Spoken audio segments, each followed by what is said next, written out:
What's up, everyone? Welcome to Power Play with CJ. Today we're going to do our Calgary Flames season preview. I've been accused of being a Calgary Flame hater, but looking at this lineup, it's a little better than I thought it was going in. I think there's a lot of room for improvement, but I don't think they'll necessarily make the playoffs. They will challenge for a spot. They're not exactly bad enough to be a lottery team, but without further ado, here are the lines. Left wing on the first line, Mike Camilleri. Obviously reacquiring him, from Montreal for Rene Bourque. With I get, if you watch my Northwest Division preview, my X factor for the Flames, Michael Backlund and Joe McGinley. Iggy's his status quo. If they're struggling come mid-season, you got to move Iggy. It's time to do the Theo Fleury, Ray Bourque. Where they actually Fleury wasn't even that old. They moved him.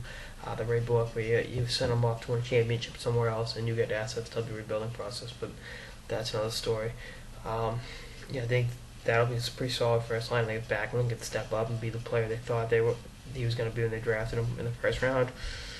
He can definitely make those two guys better. Camilleri is a natural goal scorer, and we know what Iggy can do. Second line, we got three newcomers. Sven Basheni, who I've been very high on since they drafted him in the first round back in 2011. He's plays a full and complete game and 3 goals in five games with the Flames last year. Sent by the KHL free agent Roman Cervenka, whose game I also like. I think they'll complement each other very well. And then former Detroit Red Wing Yuri Hudler. That's a pretty solid second line right there. And then your third line's also pretty good. Alex Tanguay with Matt Stajan and Stempniak. There's three pretty good lines. And your fourth line, you get Glenn Cross, Blair Jones, and Jackman. Tim Jack, pretty solid forward unit there. I mean, if Iggy can score 40, which with Backlund and Camilleri, possibly in the last time Iggy and Cammy played together, Camilleri had 82 points. So there's something to look at. There's a lot of X factors on the second line. Can Sven Basheni put up 50 points next year? Is Cervenka the real deal? Can Yuri Hudler play well in a system that's not the Detroit system?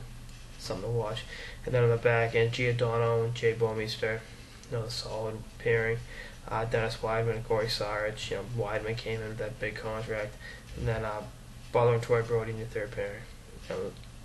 Defense could use some work. And then obviously Kiprusoff and then Carlson between the pipes.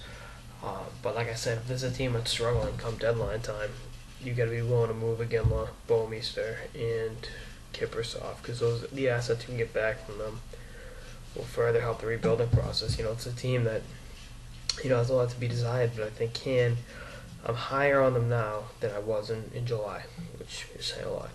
I'm really curious to see what like I said, Cervenka, what he can do. Can Sven put up 50 points next year?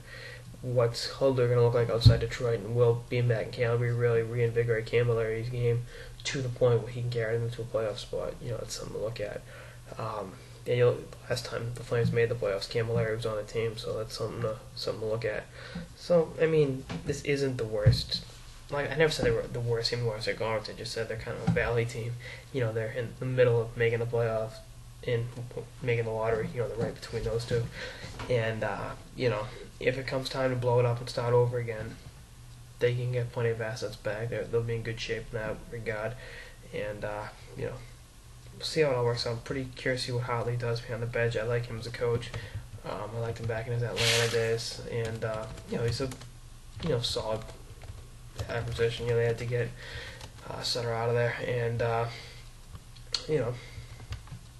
like I said, good coaching staff can mean all the world of difference. Look at teams like LA with bringing in the other Sutter, former Flames coach, and getting it done.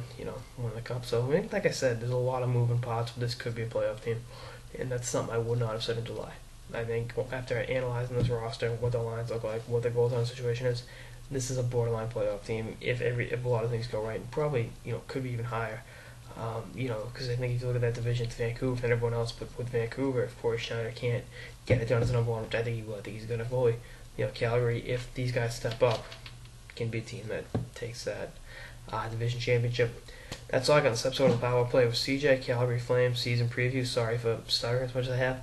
Stay tuned for more episodes throughout the off season and beyond. Later, guys.